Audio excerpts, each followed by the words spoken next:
Welcome back to Two Brothers Talking. I'm Israel. And I'm Eli. We're continuing our conversation in the mini series with Gabriella Heinz. Today, a great topic of conversation. But first, don't forget to hit subscribe, like, and share with your family and friends. Thanks for watching. Stop freeing up too much time. Idle hands are always going to get you in trouble, right? We are going to seek out relationships that we don't need. Mm-hmm. We're going to invest in conversations that we shouldn't be having just because we're bored. Okay, when you start doing ridiculous stuff, ask yourself what you are occupying your time with. Because I know every bad relationship I've ever had that I didn't need, every hurtful conversation is always because I'm just unhappy with life because I have nothing with vision directing my life past the next 2 days. Go back to school. If you're not in school and you have a job that you want to get, but you never wanted to do the homework for it, just do it. Maybe you take an internship with a place that you have always wanted to work, but you never thought you could do it. Just go apply or build your resume so you can be qualified to work as an intern somewhere. Take up a hobby. There's so many random things on Pinterest now and on these Instagram reels and TikToks. There's the chunky knit blankets that you can make.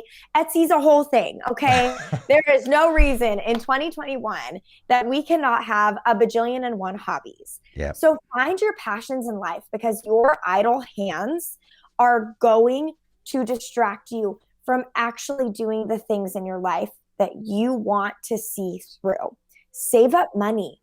Learn how to steward your finances well.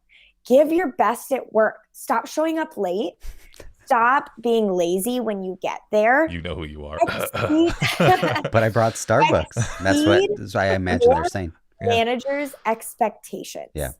Because that's a reflection of your character. Absolutely. Yep. And we're talking about self-love. Self-love, remember, is doing the hard work to be the person that you've always wanted to be. None of us want to be known as the lazy worker. Even if you do it, none of us want to be that person. Yeah. You just are. So stop. Have the self-discipline to say, for just today, I'm going to get there 5 minutes early.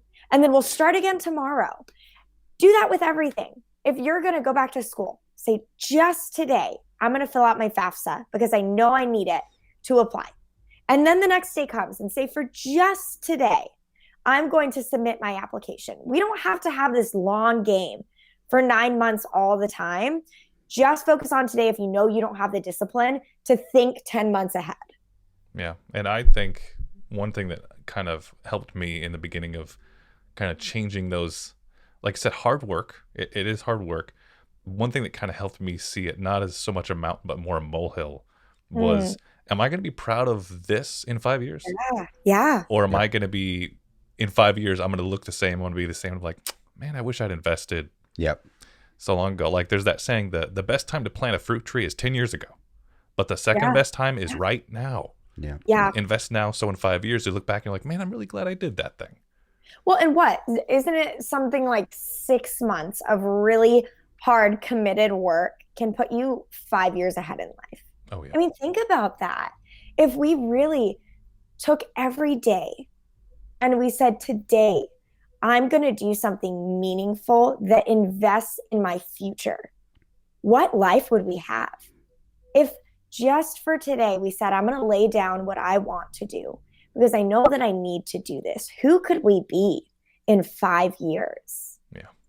And that's how you do it. It's not rocket science. I know sometimes it seems like really motivated, driven people are just doing something that the rest of us don't have the formula for. No, they show up.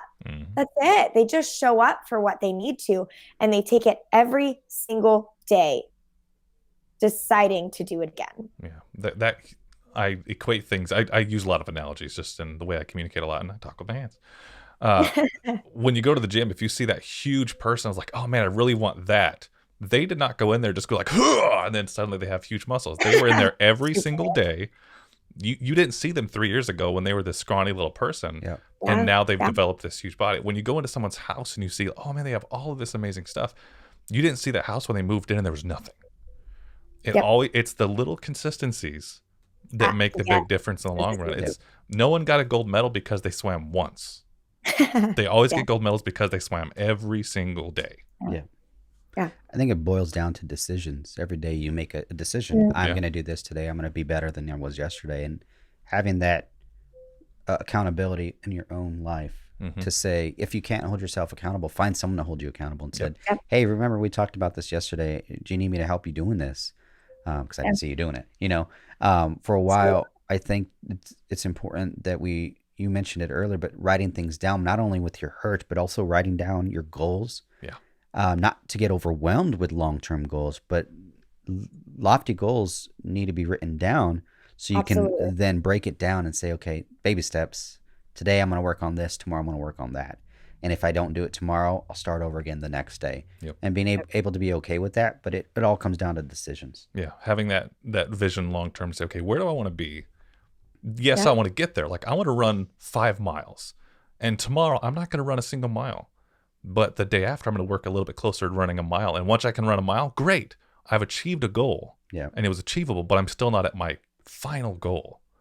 And that keeps it from being overwhelming. That keeps it from being, oh man, I'm never going to get there. Well, you made it to one goal. You know, I want to make sure that I'm taking my time to self-love beyond the bubble bath we mentioned last week. I want to go beyond the bubble bath. I want to make sure that I'm spending one conversation this week with someone that's really going to change who I am. Meaningful. And it may be hard, but by golly, if I have that conversation, now I've done that one first thing. What's my next huge achievement? Definitely. The last thing that I really, really want to touch on is that when we are experiencing trauma from past relationships, we try to earn a man or a woman's attention and affection. That should be the litmus test for you about what trauma you're taking into your relationships. Because if you're trying to work for their attention, if you're trying to work for their affection, you are worth so much more than that. We don't need passivity in our relationships. We need intentionality.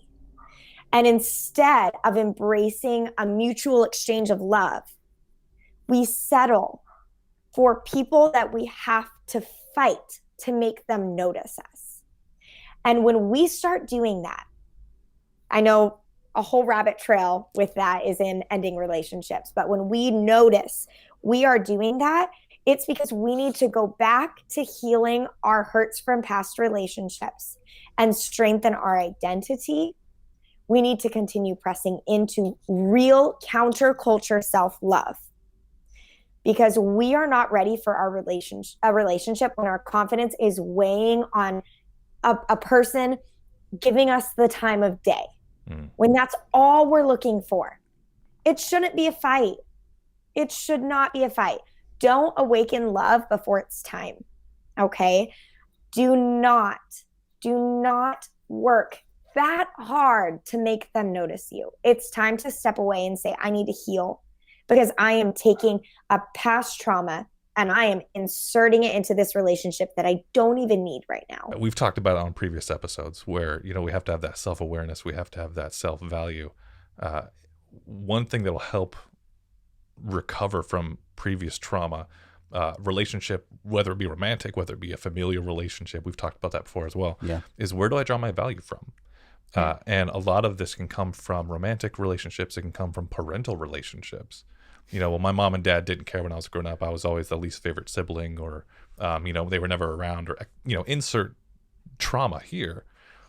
We have to understand that our value doesn't come from this person's perception of me, that my value doesn't come from, you know, what so-and-so says I am. It has to come from somewhere else. Our value, you know, in our relationships, you know, we have a relationship with God, and our value comes from that. My value comes from who God says I am. It doesn't come from whether or not my boss likes me this week, because people are fickle. You know, sometimes people are like, oh yeah, I totally love this guy, and then maybe they had a bad time at Starbucks, and now like, no, I hate this guy. And if I base my value on that person's feelings, which are always like a roller coaster, I'm gonna have a bad time. That's like trying to lose weight basing my relationship on a scale. Like it's gonna be rough, and it's because I placed my value on the wrong thing.